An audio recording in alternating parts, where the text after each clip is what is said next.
Hello everyone, welcome back to my another blog.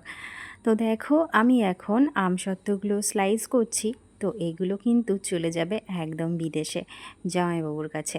তো সেই জন্য এগুলোকে আমি রেডি করে দিচ্ছিলাম। দেখো, অনেকগুলোই হয়েছে, আর কিছু এখন রোদে দেওয়া রয়েছে, সেগুলো আমি নিয়ে যাব। তো ওগুলো এখনও খুব ভালো শুকায়নি। তো এখন এগুলো রেডি করছি। তারপরে সন্ধ্যাবেলা আমরা চলে গেছিলাম একদম ইসকনে। এই ইসকনটাতে কে কে এসছো অবশ্যই কিন্তু কমেন্ট বক্সে জানিও। তো আমরা তিনজন এসছিলাম। এটা হলো হবিবপুর ইসকন। এখানে কিন্তু আছে জগন্নাথ দেব। আমরা যেহেতু রথের আগেই গেছিলাম, তো এখন কিন্তু জগন্নাথ দেবকে দর্শন করতে পারবো না। এখন রাধা মাধবকেই দেখা যাবে।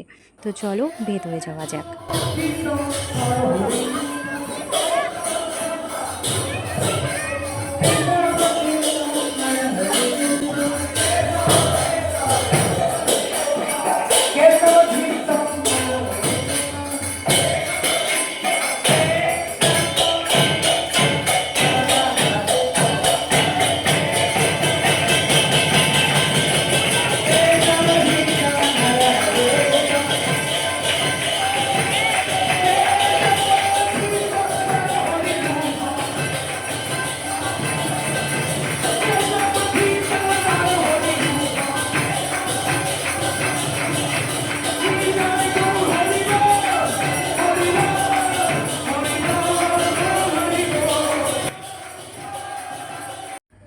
এখন দেখতেই পেলেন, এখন কিন্তু রাধা মাধবকে সামনে রেখেই আরতি করা হচ্ছে।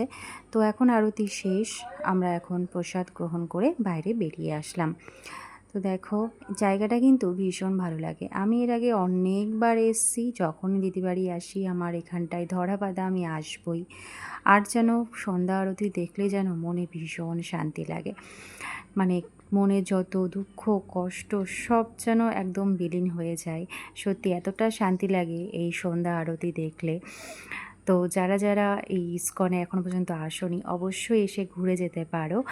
আর মায়াপুর তো আছেই, দুটোই কিন্তু খুব সুন্দর। তো আমরা এখন চলে এসেছি, দেখো, ইসকনের একদম পেছন দিকটা। আর গাছে হয়েছে প্রচুর জামরুল।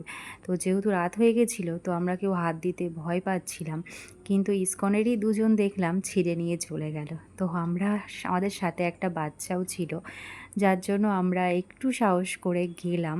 তো কয়েকটা জামরুল কিন্তু আমরা পেরেছিও। দেখো, জামরুলগুলো যদিও বা ছোটো। গাছ থেকে পেড়ে খাওয়ার কিন্তু মজাই আলাদা, তাই না? আর ভিডিওটি কেমন লাগলো অবশ্যই জানিও। দেখা হচ্ছে আবার একটি নেক্সট ব্লগে।